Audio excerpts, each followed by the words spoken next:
Tzvi Lebetkin, the Rabbi from another planet. Please like, share, and subscribe, and ring that little bell. Ring the little bell so you're notified when new videos drop. So this is from a live stream I did on Saturday night. That'll be March 11th. Whilst looking at the world, this is a fusion of my insane Bible thumping worldview. I believe it's all real. When I say I believe the Bible's all real, probably that means something different to you than it does to me. But if you ever want to talk about it, ask me questions, how a rational person can actually believe the Bible is real, how a logical, rational, reasonable person, or a close approximation of one, which I am, come on my show, we can have a chat, you can ask me questions. I love answering questions like this. I don't mind being wrong either, so it's cool, right? We're not going to get in a fight. I like talking to people with different worldviews. So this is I view this video as like a window onto my worldview, because I've been saying it's the end of days for the last couple of years, and I just become more and more convinced as it's happening, and I think, it's about to pop over the next month, right? Because of all this different spiritual energies. And I'm not saying they're real, I'm not saying they exist, I'm saying merely I believe in them. But I'm seeing Kabbalistic spiritual energies play itself out in world events, right? And I see it growing, right? So I thought I'd chat about it. I chatted about it on my live stream, which is what this video is. If you find it interesting, groovy. If you have any questions, ask me questions. If you don't like it, that's also fine. Everything's groovy, baby. Like, share, subscribe, comment. All those things very much help me. Thank you very much for doing those things. I like you doing those things. I am grateful for you doing those things. Look in the video notes. You'll find my Substack, my email newsletter, and obviously sign up to it and follow it. My Instagram, my Twitter, it's my main social media, Facebook. Follow me everywhere, baby. Follow me everywhere. Comment, let me know what you think. Do you think this is just insane babbling? I'm intrigued, right? Because it's weird to me, right? It's weird to me that, ancient biblical prophecies seem to be playing themselves out. You ever seen the movie Dune? I really like the scene in it where you had this, super religious Fremen, right, who thinks that Jessica Trader's a character from it is a biblical figure for them, right, and she freaks out. That's what my life is like. So again, use this as a window onto the world, onto my world, I should say, not the world, my world. Like, share, subscribe, comment. Fine. Now I'm recording this intro on Monday, so let me hand over to me from a couple of nights ago.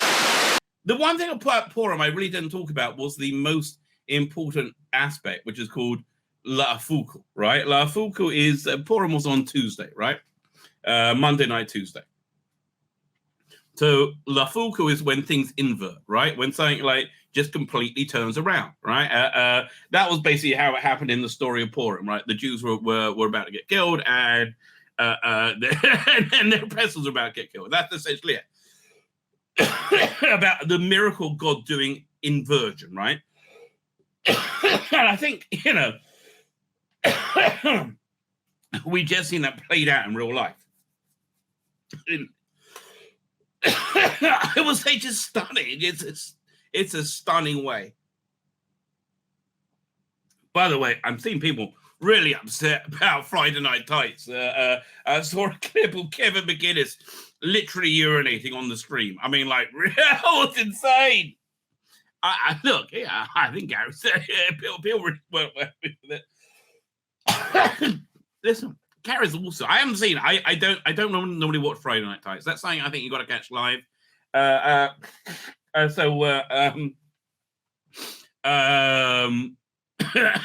But you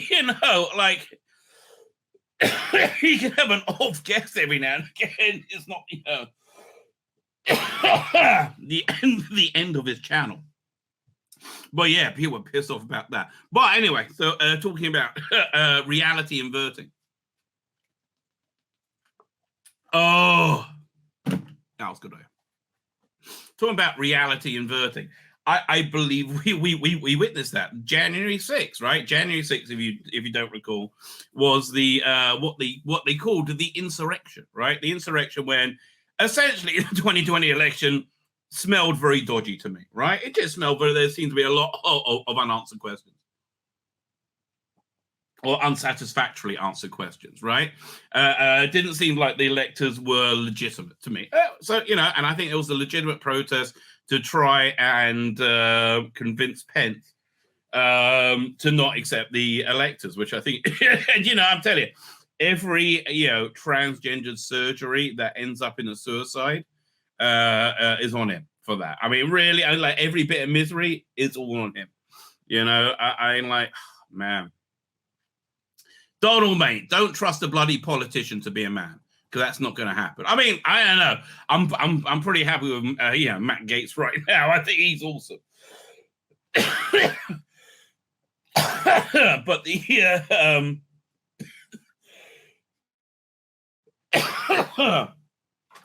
But so January 6th was when they the electors were going to be counted. The election was going to go through. So there was a massive rally in Washington that day, legal rally. They said there was about maybe 500,000 people. It was huge, absolutely huge, right? And the narrative about that has been, which I never bought, is that this Donald Trump had incited this mob maliciously to turn violent and attack their capital, right, rather than let go of the presidency, right, which is absolute nonsense. Can't be substantiated anyway, right? And they described it as like the greatest assault on the democracy of all time. It's like the worst attack ever.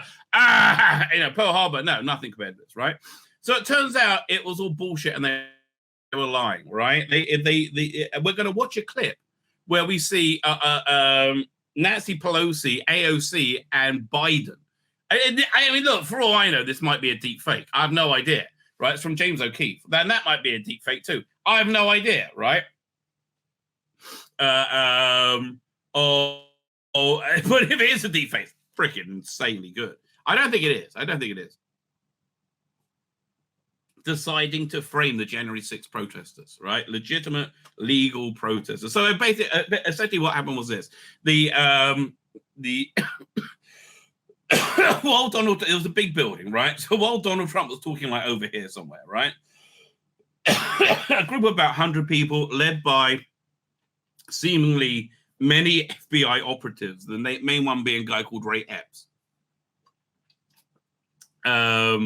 stormed the other side of the building, right? and broke through that way, right? So then, by the time Trump finished speaking over here, and he said, "We're going to walk peacefully and peacefully and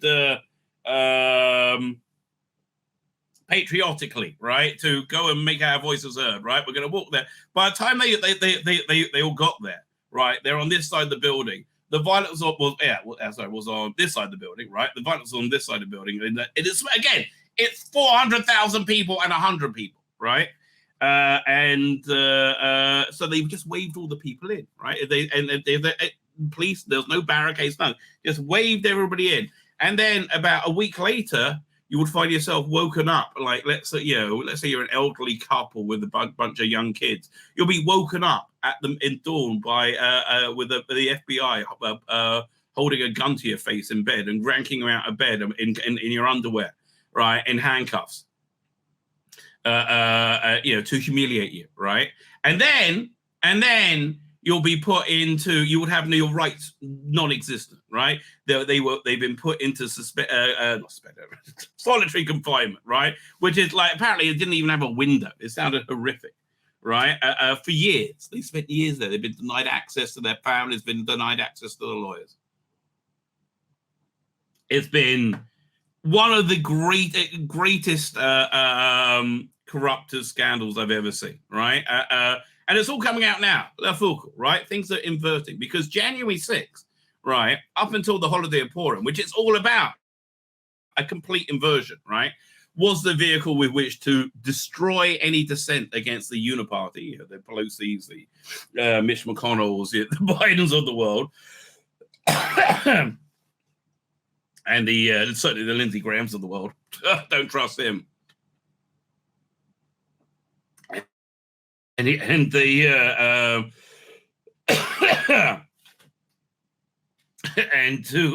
use it to crush any resistance, right? Any support of MAGA, any support of Donald Trump, they wanted to crush it and use the system on state to crush it, no matter that it was illegal. right? And they wanted to use it to destroy MAGA and to make it impossible for Trump to ever even run for president. This revelation over the last week has both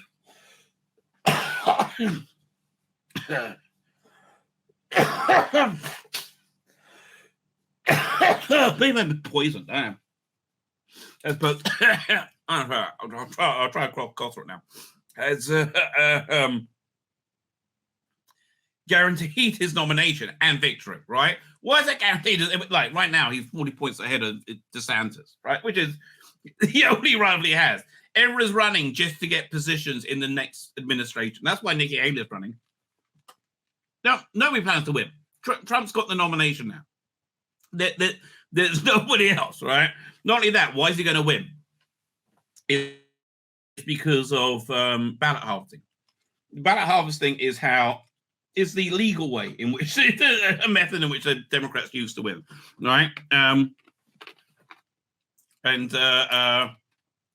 believe me, by the 2024 election, all the illegal ways are going to be closed off as well.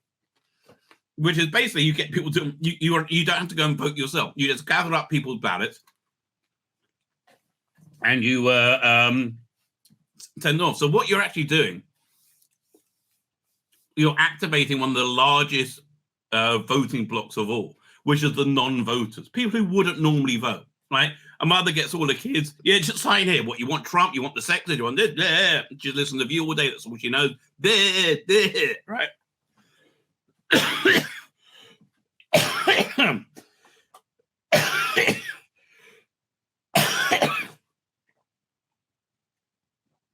That's how they go to a nursing home. They fill in ballots for them, right? For the old people. If they're dead, it doesn't really matter. Okay. So, and now, yeah. So now, because of this, specifically because of this, there's been a ballot harvesting campaign for Trump been announced right now, and that's going to be running through all the churches in America. Game over. You're not beating that, especially if Kanye West runs, right? Who's going to vote for Kanye West? Probably black anti-Semites. And I don't think that, God bless them, that's such a small demographic, right? I think it's going to get quite a nice wedge. Now, who do black anti-Semites normally vote for? Oh, that'll be the Democrats, right? Yeah, because that's just what that black anti-Semites in America love the Democrats, right? That it's their party of choice. So that's basically how that goes. But if they're voting for Kanye,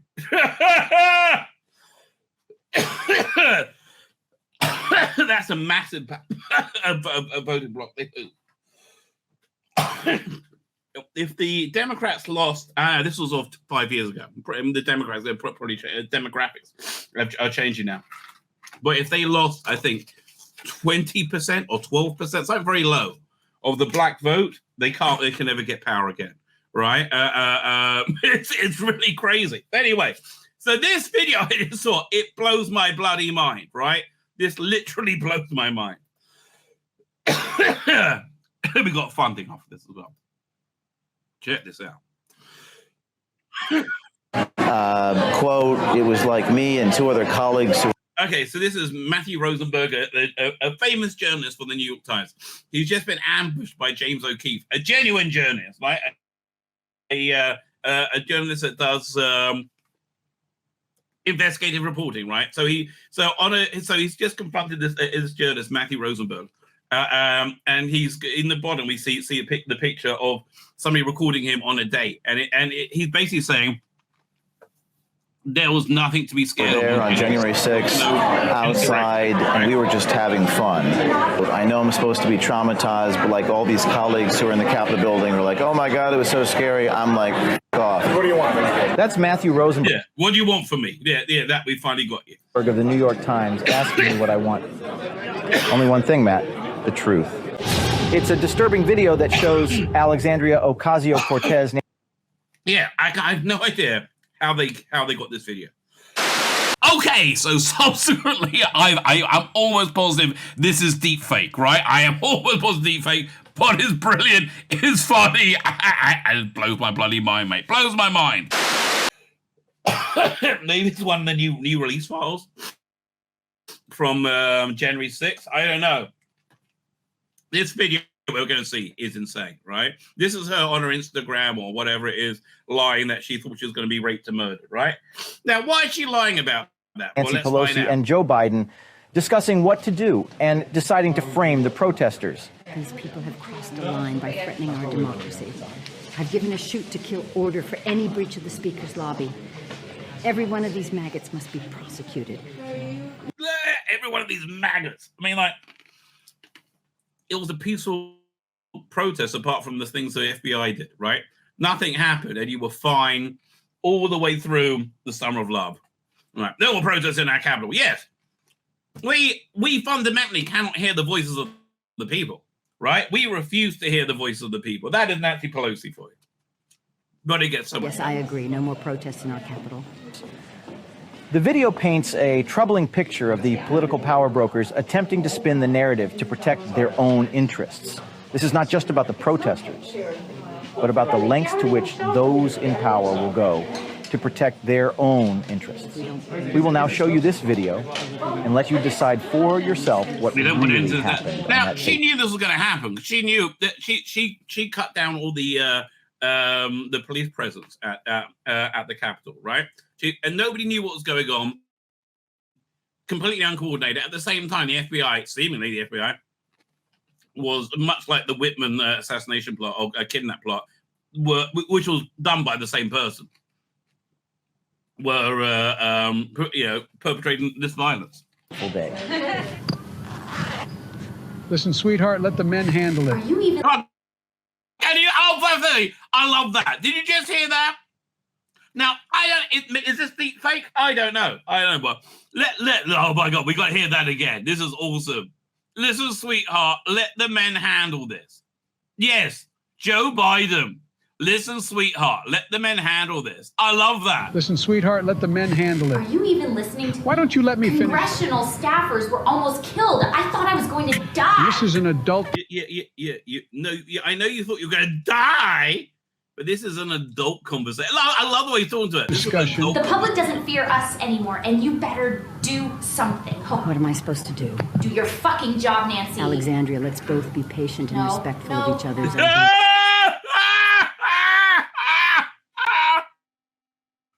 How is this video real? This is crazy.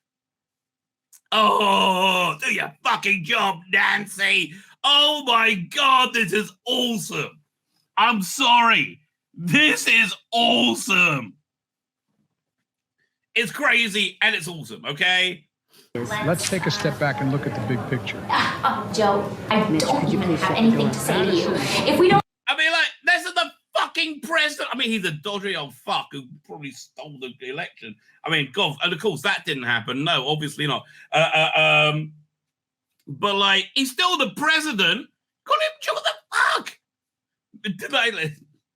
Let's go back. I love this. I love like people seeing who these people are. If this is real, Joe, I really don't have anything to say to you.